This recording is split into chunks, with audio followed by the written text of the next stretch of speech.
Yan na. Kapon.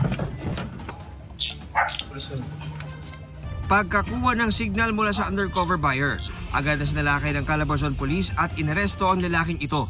Nagbebenta umano siya ng mga illegal na paputok online. Ang transaksyon nangyari dito sa May Laguna, pero yung bayaran at yung abutan ng firecracker is dito nila hinatak sa Cavite. Para makainganyo raw ng mga parokyano, ginagamit umano ng grupo ng online sellers ang pasampol na ito para ipakita kung gaano kalakas ang ibinebenta nilang paputok. 50 times, no? Yung size ng 5-star. Ganun kalaki itong paputok na ito. Kaya nga nagtaka yung tropa natin, bakit ang mahal? And nung nagkaroon ng demo is ang lakas, no? Ang lakas nung sabog. Kaya nagkaroon nga ng police operation.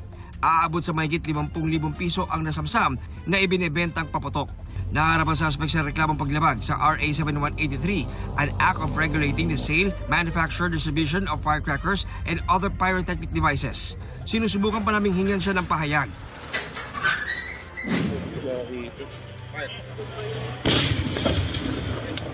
Malabomba naman ang pinasabog ng Goodbye Philippines sa NCRPO headquarters sa Taguig.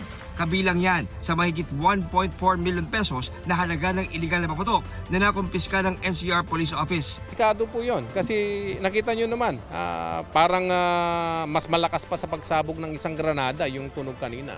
At saka yung blowback noon is talagang napakalakas. If ever man wala kang makita dito sa outside ng katawan mo, ay yung mga lamang loob mo pwedeng may ma-damage or masira. Bukod sa pagkapasabog, sa ilang nakumpiskang paputok, pinagsisira rin ng pulisya ang mga nasabat nilang boga. Hindi sapat ang pagkumpiska lamang. Ang maayos na disposal ang nagsisiguro na ang mga ito ay tuluyang mawawala at hindi na muling magdudulot ng panganib sa publiko. Pinagsisira rin ng mga otoridad ang 540 boga na nakumpiska sa iba't ibang lugar sa Albay. Pati mahigit 100,000 pisong halaga ng mga iligal na paputok gaya ng piccolo, pop-up at giant bawang. Nauna nang nag-abiso ang mga otoridad sa mga magulang na bantayan ang kanilang mga anak dahil marami sa mga marunong gumawa at gumamit ng boga ay mga bata.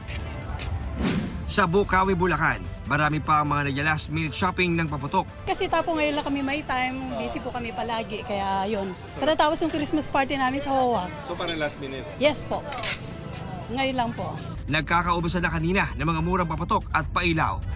Bakit akala mo dahil ilan oras na lang mas mura na? Opo, akala ko mas mura eh. Mas mahal pala eh. Mahal pala. Bakit anong mahal na sa tingin mo? Eh, dati kasi bili ko nito, ano lang to, 5. Yung kwitis. Ayun, 850 na.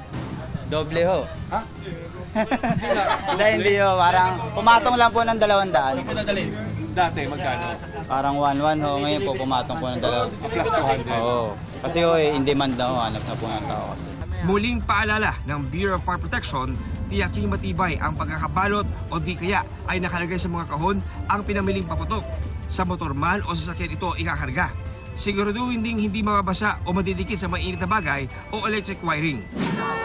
Sa Rosario, Cavite, namigay ng libreng torotot ang ilang opisyal ng Sangguniang Kabataan bilang pagsulong ng mas ligtas at responsableng pagsulubong sa bagong taon.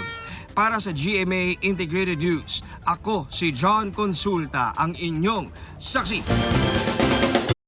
Mga kapuso, maging una sa saksi. Mag-subscribe sa GMA Integrated News sa YouTube para sa iba't ibang balita.